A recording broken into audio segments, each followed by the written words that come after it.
Hello YouTube, Luigi here. Well, congratulations to all of us. We made it to the end of another year. It's the 30th of December 2015, and I've got 5 knives here that I'm calling my 5 favorite knives of 2015. Doesn't mean they were released in 2015, it means I acquired them in 2015. And we'll start with a knife that everybody knows. In fact, some of you might even consider it unremarkable, but to me, please autofocus, there you go.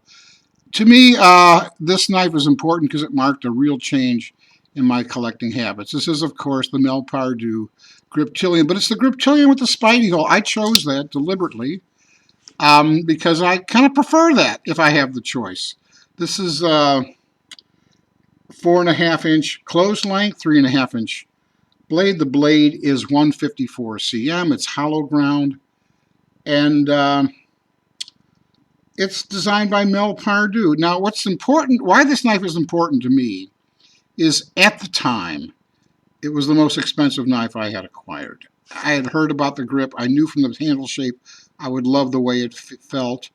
And it cost me $79. And for me, that was an expensive knife for me. Really, you've seen a flurry from me of $30 overseas built Kershaws and CRKTs and Bokers, and yeah, they're fun. I'm not going to say a word against them, but this was a threshold I crossed, and now it's hard to go back. So my buying habits have totally changed.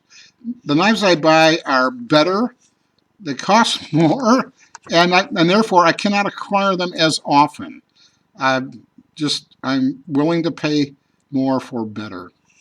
I just want to comment on this because, you know, Mel Pardew, you designed a beautiful knife here, except your logo is horrible. It reminds me of Pirelli tires. All right, just from a graphic design point of view, okay? It's not a personal comment. Next one, my first Ziti, the Ziti 0808. I saw this knife and had to capture it, and this was a reach for me at $200. It remains the most expensive knife in the collection, and this took me a while to be able to save up and buy, but I did. You know, stone-washed titanium frame, 3 1/8-inch S35 VN blade, 4 1/4 inches closed, 7 3/8 overall. Todd Rexford designed. The only graphics are on the back side of the blade, which I like. The ZT is there, it is on the clip. And this very subtle zero tolerance engraving. Under-branded. I like that. It's tasteful. Beautiful knife. What sold it for me was the broad chamfer on the finger side. I knew that was going to be comfortable and good looking. Next knife, the Hogue EX01. Most of you guys know that Hogue makes gun grips. I didn't know that. But I saw this knife, and I kept researching it, and it kept looking better and better to me. This Hogue is designed by, I'll show you his name on the swedge over here, Alan Elishevitz. It's a great-looking blade. This is the 3.5-inch model. They also come in 4, which to me would be a big knife, because I think this is sizable. I'm not really fond of the spoon-shaped pocket clip. And you can see the Hogue etching on that. This color, I know on camera, appears far more green than it is in real life. It's more bronzy, really. It really is bronze. It's got great action. A button, it's a button lock, and you can, I'm not going to do it. You can't flip it over with that button lock flip, but that's how you release it with the button. It has a lock on it. You know, these locks that nobody uses. You can lock it shut or you can lock it closed. Beautiful knife. Just love it. Just love it. Next knife here is the Maxpedition XL Sub. Maxpedition apparently started making knives in 2015. I think this is true. And they made 2, the Ferox.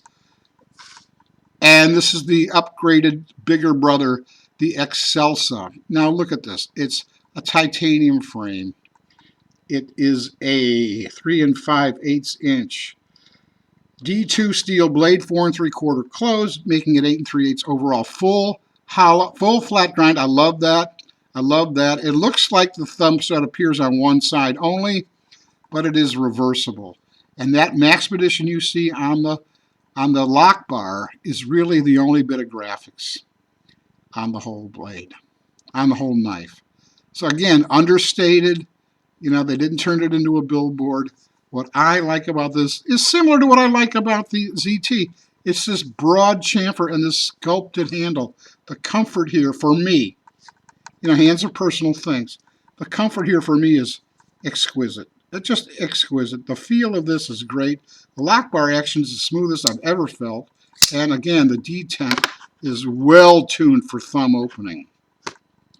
The last knife is a Boker Plus Bullpup. Now, I know a lot of people just think Boker stinks out loud. And the truth is, they've had some issues in the past, but I think we can point to 2015 as the year that Boker started really getting it together. I don't know if this was released in 2015, but look at this knife. Look at this knife. Look at that blade shape. I love it to death. What I really enjoy here is this combination of green linen micarta with a lightly blasted titanium bolster. I don't, it just looks great to me. It just looks great to me. This is a 3 1/4 inch VG10 blade. It's designed by Charles Marlowe, and there's his logo there on the blade that you can see. And you can also see it says VG10.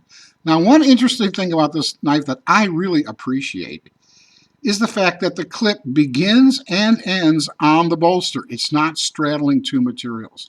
And I like that. I like that a lot. Okay. This is, you know, this is not even a 3 1/2 inch blade. And for many, that would be too small to consider. I find the size just perfect.